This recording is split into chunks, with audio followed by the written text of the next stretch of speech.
Hi, my name's Annie Ewart, and I'm going to be presenting today on the research I'm doing under Dr. Salaska on help-seeking barriers for young adults with chronic illnesses. So a major thing in looking at help-seeking behavior is examining the theory of planned behavior, where we look at the attitudes, subjective norms, and perceived control and how those go towards the intention to behave and then the actual behavior, which is the help-seeking. So attitudes are a lot of the themes and barriers we noticed, such as the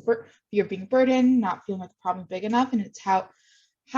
one feels about the help-seeking behavior, whereas subjective norms are what they believe others expect them to do.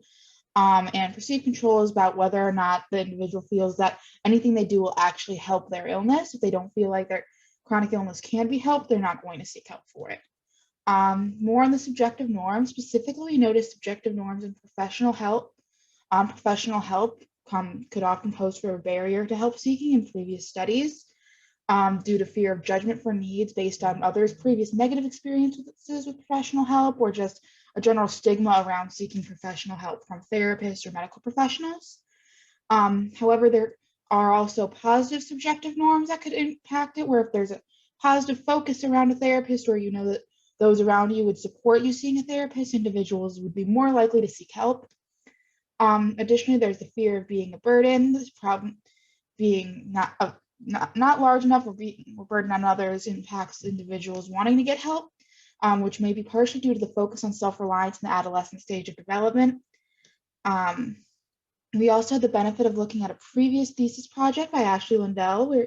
she did interviews with young adults with chronic illness and saw that those burden feelings and self-reliance focus were prevalent among them, and we're hoping to be able to get look further in those measures and kind of quantify them a little bit and generalize the results to the wider group of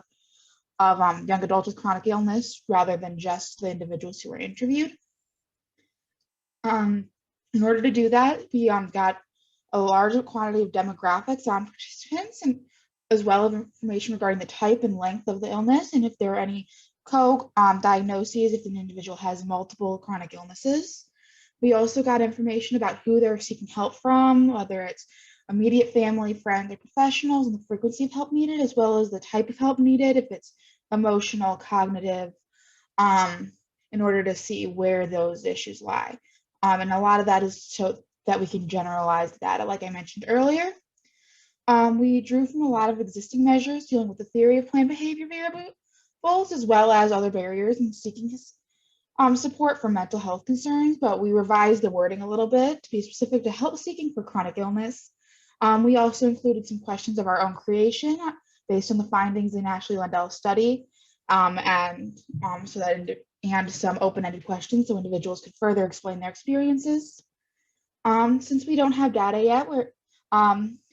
we do have some hypotheses, however, and I made some theoretical charts to kind of show the way we expect the data to skew. So in this hypothetical data, we were able to show, I'm showing that we expect there is going to be more positive feelings regarding seeking help from individuals who also have the chronic illness or a chronic illness. Based on Ashley Lindell's project, participants frequently mentioned the importance of speaking to someone who knew what it was like when they needed help, which would show a more positive reaction to seeking help from someone else with a chronic illness as opposed to someone without. And then we also expect that there will be a higher focus on self-sufficiency and self-reliance in the younger participants, particularly those around 18 and 19 years of age, because they'll still be in the adolescent stage of development, which has a focus on independence and self-reliance, and that may actually decrease the seeking of help compared to the older participants.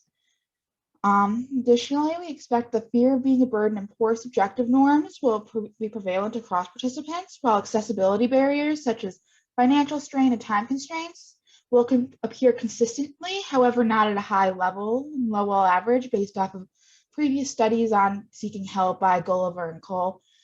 So we're hoping that this study will be able to help us further understand the barriers to help seeking for young adults with chronic illnesses so that we can